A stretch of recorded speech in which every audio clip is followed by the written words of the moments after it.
E aí? Boa noite, gente. Beleza? Então vamos lá, meu pronunciamento oficial sobre a eleição de São Paulo. Para mim foi um resultado extraordinário. Entramos aí no dia 25/5 nessa disputa.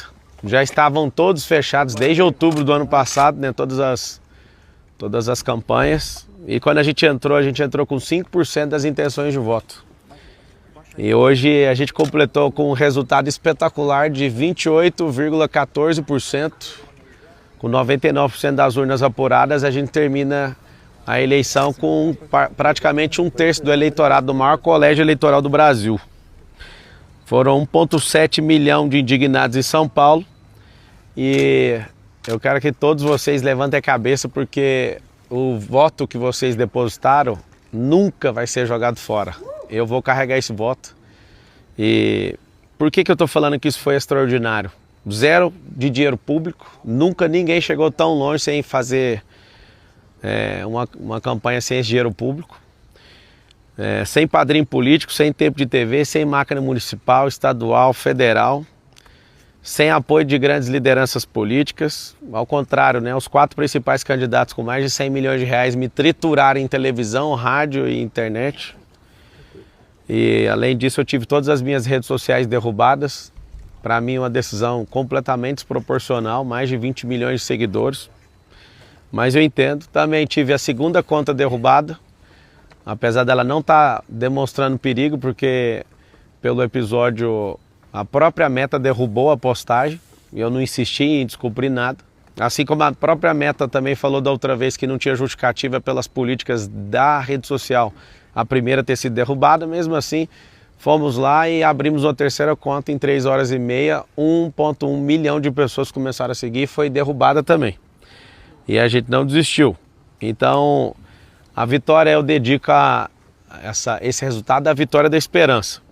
Parabéns ao Ricardo, né, por conseguir a maioria dos votos. Essa maioria é 1% a mais do que o nosso eleitorado. Parabéns ao Bolis, porque a diferença entre eu e ele ficou 0,93%. Acho que ele deve ter tomado um susto ali na Zona Leste.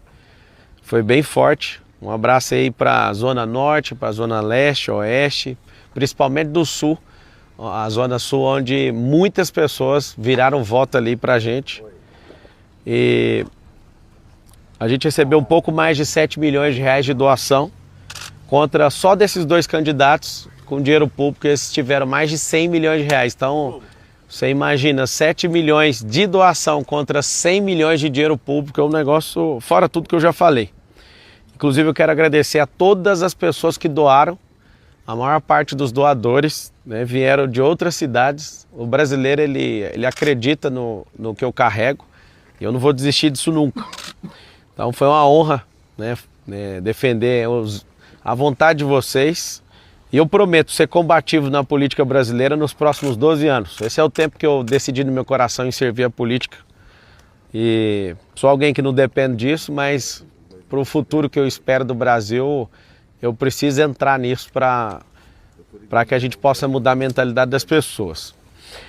Nas principais pesquisas, né, nos últimos dias e horas, eu estava entre 22% e 26%, e na apuração a gente alcançou um resultado maior. Então a gente cresceu nessas últimas horas aí para 22,14% e eu estou muito feliz por isso. 28,14%, isso. Então parabéns aos vereadores eleitos, alguns amigos aí foram eleitos, estou muito feliz por isso. Vou apoiar. A partir desse exato momento, todos os candidatos a prefeito que estão lutando contra o comunismo no Brasil. Apesar de ser piada para alguns, para mim não é. Essa praga que veio para a América Latina depois da Segunda Guerra Mundial. Contem com o meu apoio.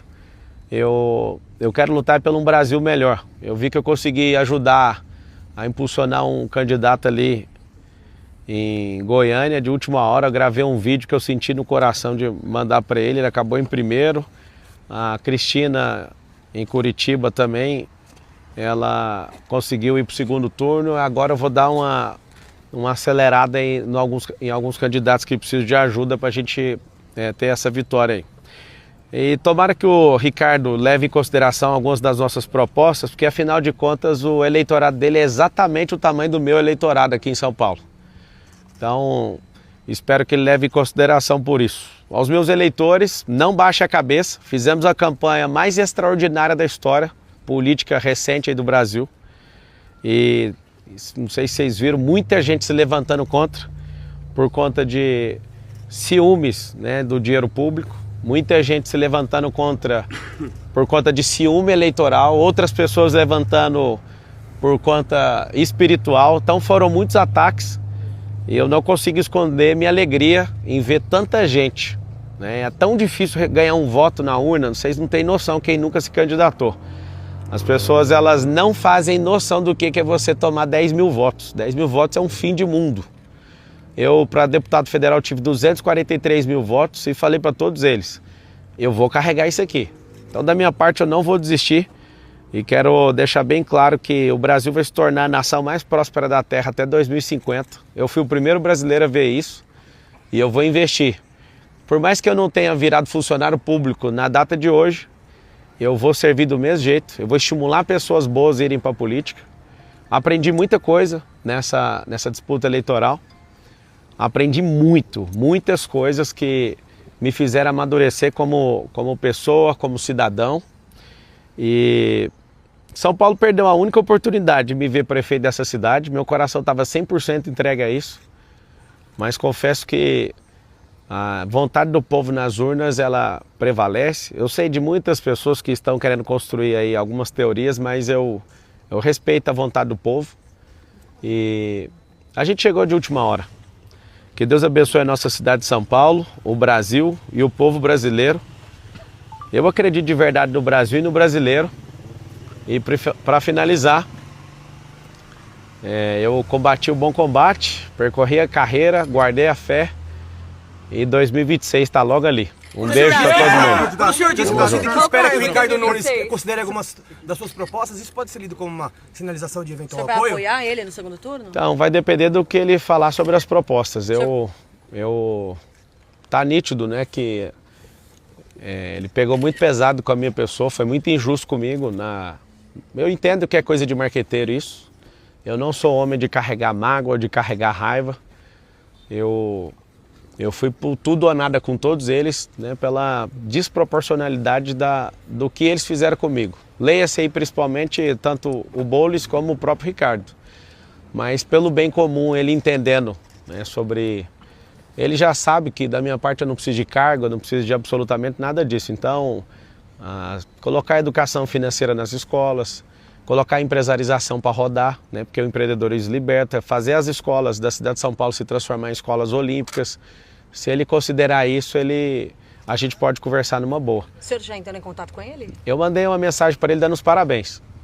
Para ele, Respondeu? Eu não vi a mensagem. E o seu futuro, Pablo? Meu futuro é o seguinte, eu sou servo do povo. Se fosse para ser, tem gente que, cada um cria uma teoria, né? O Marçal quer poder que ele não tem. Todo poder que um político tem, eu tenho. E se eu não tiver, eu posso patrocinar um político, né? Eu que sou um homem bem sucedido, o que eu quero é fazer pessoas boas entrarem na política. Então, foi o resultado mais extraordinário que eu, desde pequeno, né, assistindo política, consegui ver até hoje. Marçal, Eu poderia ter colocado meu dinheiro e ter um resultado talvez maior, né? Mas eu me propus a não envolver meu dinheiro em nenhuma empresa. Todas as pessoas que falaram que eu coloquei, que está com essa tese aí de abuso de poder econômico, é mentira, porque eu não coloquei mesmo. Eu fui até o final honrando essa palavra. Não entrei na disputa para vencer a qualquer custo. Eu dei meu melhor, dei meu coração. Se vocês puderem pelo menos pôr uma notinha lá dos 80 quilômetros que eu fui a pé também, pelo povo, eu acho que depois da guerra, apesar de alguns de vocês não concordarem comigo, eu acho que vale a pena vocês falarem.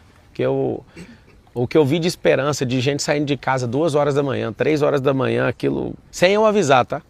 Se eu tivesse avisado com antecedência, talvez eu até tomaria um tiro aí no meio da rua. Mas eu vi nas pessoas esse olhar. E eu quero mais uma vez repetir para todo mundo que está assistindo. Não baixe a cabeça. Eu não vou desistir do Brasil. Eu não vou me preocupar com perseguição também. Foi muito feliz, né, de pessoas não conseguirem levantar um A contra empresa nenhuma minha, que a gente anda muito correto com as nossas coisas. Eu fiquei muito feliz também de todos os ataques, foi um aprendizado absurdo. com certeza numa próxima eleição eu vou ter um comportamento completamente diferente, porque o amadurecimento gera isso. Mas o que faltou nessa reta final? O que faltou nessa reta final? Cara, tirou você do segundo turno. O que faltou nessa reta final, Marçal? nada me tirou do segundo turno. A verdade é que uma campanha igual a minha contra o sistema não tinha essa garantia. Eu tinha uma convicção minha, pessoal, que a gente conseguiria atingir 50% do eleitorado, mas ficou faltando 3 ondas das 21 que eu me propus a bater, porque é um campo de energia, era um pouquinho mais que isso aí, né? Precisava de um pouco mais de votos. Mas os grandes erros de uma campanha eleitoral, eu inclusive vou gravar sobre isso, eu vou meditar exatamente em tudo e vou abrir isso para todas as pessoas saberem exatamente onde estão os erros. Agora, se você for pegar o erro com o acerto, a campanha é histórica, um resultado extraordinário, assim, a gente não tem nem no gibi, nem na história da política brasileira nesses últimos anos, né? Então, eu fico felizaço mesmo. A minha esposa comemorou de eu chegar em terceiro, porque ela sabe o quão eu sou dedicado com as coisas que eu determino. Algumas pessoas que eu prometi olhando nos olhos que eu ia mudar a vida delas, teve senhoras, né, que eu entrei na casa e falei, a sua escritura vai vir aqui, se não vier eu compro a casa e dou essa casa para essa mulher, mas o que eu prometi eu vou cumprir. Em todos os lugares onde houve uma promessa de todo o meu coração, eu pedi para um assessor meu anotar e seria muito bom, né, se a gente tivesse vencido no primeiro turno ou tivesse a possibilidade de poder levar isso aí para o segundo. O laudo falso não foi um tiro no pé nessa reta final? Então, eu não encontrei nenhuma pessoa que falou desistir, né, de ter feito isso. Aqui é a minha última vez que eu vou falar sobre isso. Eu, Pablo Marçal, eu jamais postaria sabendo que é um laudo falso. Vou dar os parabéns aqui para a Polícia Civil, né, que falou no laudo que trabalhando no final de semana, e quero pedir o mesmo empenho aí para a gente prender o Datena por tentativa de homicídio. É 2 pesos, 2 medidas, né, na política. Achei desproporcional todas as derrubadas de rede social, isso preocupa muito a democracia, acho isso muito pesado. Agora, as pesquisas do final, e principalmente boca de urna, mostrou muito próximo ali que a gente foi um crescimento no final. As pessoas nas ruas falavam vai ser no primeiro turno, talvez não tenha convencido os indecisos, né? Acho que a gente alcançou aí 10% de pessoas que, eu não sei ao certo se é esse número, mas um número muito expressivo de pessoas que anularam o voto. Então tem muita gente insatisfeita a ponto de falar nenhum desses candidatos serve, então eu acho que agora é um momento de reconstrução, que os 2 candidatos que conseguirem ir para o segundo turno aí possam se atacar menos e de fato agora como são 2, eles possam mostrar aí de verdade não só a ideologia deles, que eu acho que já está clara, mas o que eles têm de capacidade aí para mudar a cidade. Marçal, uma pergunta sobre o Bolsonaro. Seu eleitorado agora, desculpa insistir na pergunta, só para ficar claro. 1.700.000 votos. Essas pessoas hoje, na sua visão, devem votar no Nunes ou no Boulos no segundo turno? As minhas redes sociais vão voltar, acho que 48 horas, deve dar amanhã ou terça, né? Eu vou conversar com eles, eu preciso ouvir eles. Eu tenho um canal muito aberto com eles e eu preciso ouvir eles. Até com Boulos? Assim, Você mandou mensagem pro Nunes, você também mandou mensagem pro Boulos? Não, o Boulos para mim é um marginal. O Boulos para mim é uma pessoa que não merece essa atenção toda que vocês dão. Eu acho que foi uma escolha errada do Lula. Lula vai perder essa eleição com o Boulos, né? Ele é um cara de extrema esquerda. Eu queria pedir para vocês incluir no dicionário da imprensa o termo extrema esquerda. Não faz sentido vocês não classificarem ele com aquilo que ele realmente é. Um cara que é a pauta radical da esquerda. E vocês podiam, porque vocês falam com muita leveza que uma pessoa é de extrema direita. Então, acho que vocês precisavam de incluir para falar realmente a verdade. Ele é um cara de extrema esquerda e de maneira nenhuma eu mandaria uma mensagem para ele e nem ligaria para ele. Essa camisa aí é visando nem um 2026? Pouco. Como? Essa camisa é visando 2026? Não, é visando o povo do Brasil, porque tem muita gente que está sofrendo porque eu não fui para o segundo turno. Então, ao povo brasileiro, que vocês saibam, não vou desistir do Brasil. Toda nação que ela é comunizada, os mais ricos vão embora. Só para você ter uma noção, a cidade de São Paulo tem 80.000 famílias que têm casas ou nos Estados Unidos ou na Europa, se alguma coisa der errado aqui. Eu não vou desistir disso aqui. Pode vir todo tipo de perseguição, isso é um chamado no meu coração. Então eu estou muito feliz. Esse 1,7 milhão de votos, esses 1.700.000 votos, eles representam um sinal verde da sociedade paulistana falando para mim, Marçal, continue. E eu falo de todo o meu coração, eu não estou decepcionado, não me sinto derrotado hora nenhuma. É impossível registrar esse tanto de voto no